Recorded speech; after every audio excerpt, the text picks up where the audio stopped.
vous apprêtez pas non plus, je veux dire.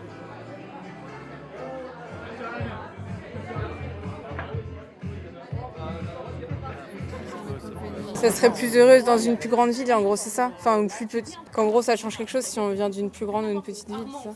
On est quand même le centre de la France et on a tout à proximité en Oui, fait. on peut vite bouger. Donc il suffit qu'on soit mobile et on arrive à aller dans des villes un peu plus grandes. Et on a aussi cette tranquillité d'être en campagne où on peut profiter un peu de la campagne, quoi, justement. C'est cool. Ça a des avantages. Après, faut aimer. Hein. Chacun est libre d'aimer ou pas. Après, oui, je dirais qu'il y a des choses, on n'a pas accès si facilement que ça. Parce que dans une grande ville, même les dimanches, il y a la culture, il y a les musées, il y a les expos, les machins. Nous, non, nous, c'est pas le cas. On doit faire autrement.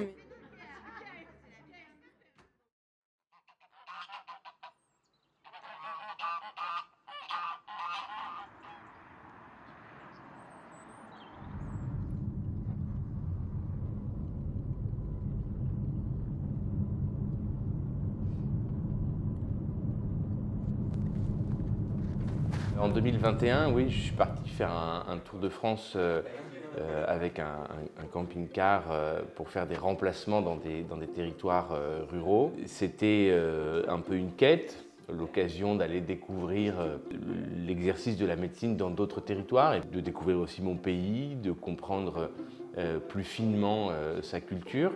Et j'ai été un peu frappé par la gravité du sujet de l'accès aux soins dans l'ensemble de ces territoires et c'est ce qui m'a transformé en militant.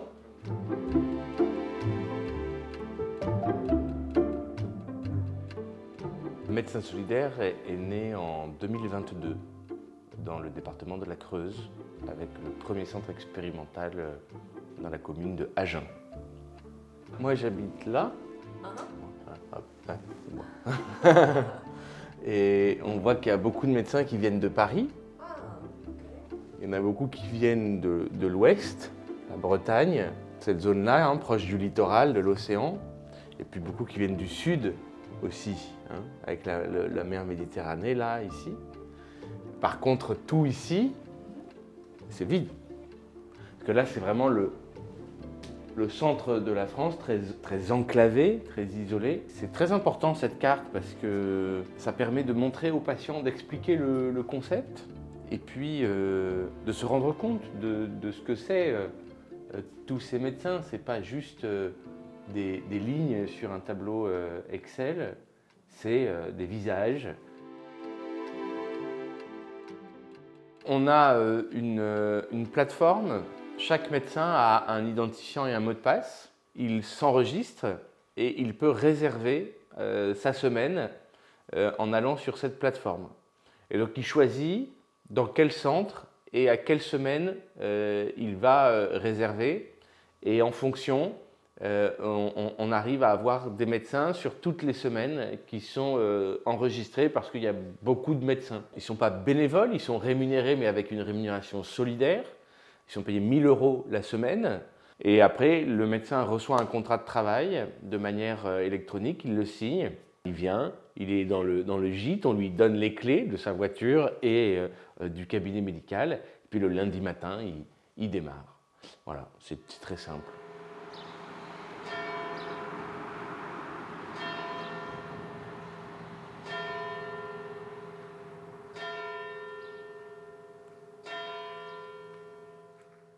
Il y a on pourrait dire une rupture du pacte républicain, de la promesse qui est faite à l'ensemble des Français qui payent des charges sociales, qui cotisent à la sécurité sociale de la même manière, qu'ils soient en ville ou à la campagne, mais dans les territoires ruraux, il y a un accès aux soins qui est bien moindre, bien plus précaire qu'en ville, même si en ville, ce n'est pas formidable non plus, mais ici, il n'y a pas d'alternative. C'est-à-dire que quand le médecin généraliste n'est plus là, il n'y a plus d'accès aux soins du tout. Et aujourd'hui, en France, on a beaucoup de patients, principalement dans les territoires ruraux, qui n'ont plus d'accès aux soins, parce qu'il n'y a plus de médecins.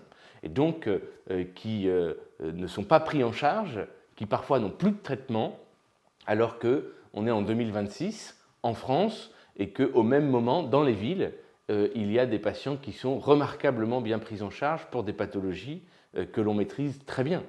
Donc il y a vraiment un décalage et une inégalité très importante. Aujourd'hui, on doit penser différemment l'accès aux soins. Quand il y a des médecins qui voudront s'installer pour toute leur vie professionnelle, c'est formidable, mais quand ce n'est pas le cas, on doit pouvoir avoir une réponse alternative organisée. Et donc c'est ça, Médecins solidaires, c'est l'amorce de ça, c'est le début de ça, c'est de se dire, bien, quand il n'y a pas un médecin qui est installé, il y a une réponse collective pour apporter un accès aux soins. Je pense que nous, on a trouvé un système. Si ce modèle-là est développé avec le soutien massif de la puissance publique, je pense qu'on pourrait transformer les choses. Un village qui n'a plus de médecin est définitivement condamné. C'est la locomotive de tout le reste. S'il n'y a pas de médecin, des jeunes parents ne vont pas venir s'installer avec leurs enfants. Des jeunes retraités ne vont pas venir s'installer pour venir passer leur retraite.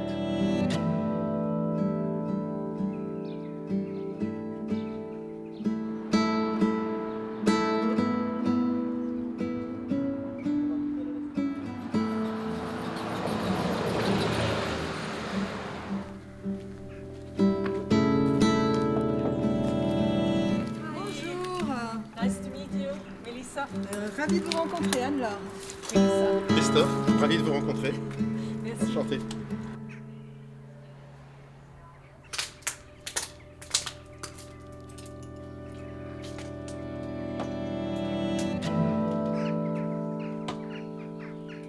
Oui, on arrive en 2008, on venait d'Île-de-France, qu'on a voulu quitter pour changer de qualité de vie, d'endroit. Voilà. Oui, on vivait dans une assez grande ville du sud de l'Île-de-France. C'était très urbain, avec tout ce que ça implique. Et vraiment, on a toujours aimé la nature, la campagne. Et donc, on voulait changer de cadre de vie. Et on cherchait quelque chose dans ce coin de France. La maison nous a décidé. Et ensuite, on a revisité un petit peu autour, et on n'a pas été déçus. C'est un choc, c'est vraiment un choc culturel. La relation avec les gens est différente. Les gens vous connaissent, vous voient, vous parlent ou en tout cas regardent ce que vous faites, sont au courant. Comme dans un village, les gens parlent sur vous, forcément. Ça change beaucoup de choses par rapport à des gens qui sont habitués à la ville. La vie est moins stressante, moins trépidante. Pour certains, ils vont s'ennuyer. Comme dans toutes les campagnes françaises, en fait, on a le problème qu'il n'y a pas assez de jeunes par rapport aux anciens, même si on est plutôt pas trop mal lotis ici, en fait. Mais puis les jeunes, ils partent aussi. Oui. Les jeunes partent d'ici pour trouver du travail, pour faire leurs études, et des fois, ils ne reviennent pas. Dans le sud de notre département, ici, une très grosse crise économique, beaucoup d'entreprises qui ont disparu. Il y avait un gros pôle d'imprimerie dans la ville d'à côté qui est en train de s'effondrer. Il y avait pas mal de choses comme ça. Et donc, même les jeunes, pour trouver du travail, ils ont tendance à aller à Bourges au moins ou à Montluçon, qui sont quand même plus attractifs, où il y a plus d'activités économiques. Pour vous donner une idée, il y a à peu près 1000 habitants. Il n'y a rien au-delà où vous avez le primaire, le bac.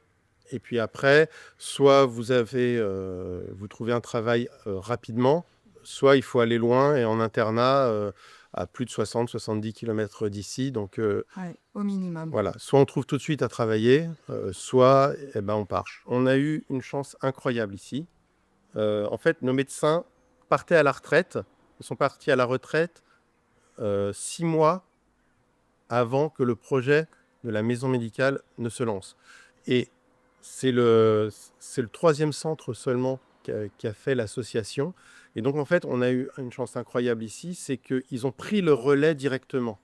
Donc, on avait tous extrêmement peur de ne plus avoir du tout de médecins, parce qu'il n'y a pas que ici à Charenton, en fait. C'est dans toute la région, il y a un manque incroyable de médecins. Les jeunes auraient eu moins d'intérêt à s'installer ici que dans les villes à côté, donc ils ont sauvé le village.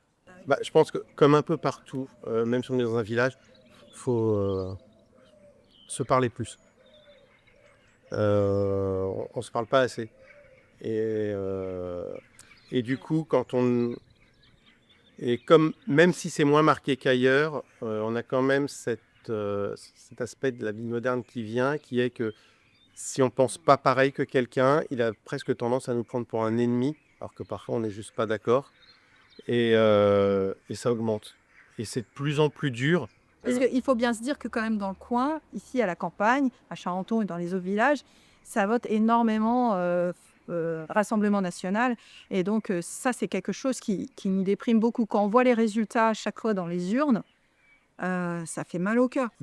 Malgré tout, il n'y a pas d'insécurité ici. Et aucune des solutions qui sont portées par les partis politiques qui cherchent le conflit, en fait, ne correspond à un vrai problème que les gens rencontrent ici. Et ça répond à des problèmes qu'ils entendent à la télé. Et ça, c'est la conséquence, c'est que les gens, dès qu'on aborde des sujets justement où on pourrait ne pas être d'accord, maintenant c'est pris comme une attaque. Changer quelque chose, ce serait mettre en place de manière réellement très efficace quelque chose pour parler aux autres gens que ses propres amis, pour pouvoir s'ouvrir aux autres et réussir à vivre ensemble, mieux vivre ensemble encore. Et c'est vraiment ça. C'est quelque chose qu'il y avait avant et qui se perd. Et c'est terrible que ça se perde.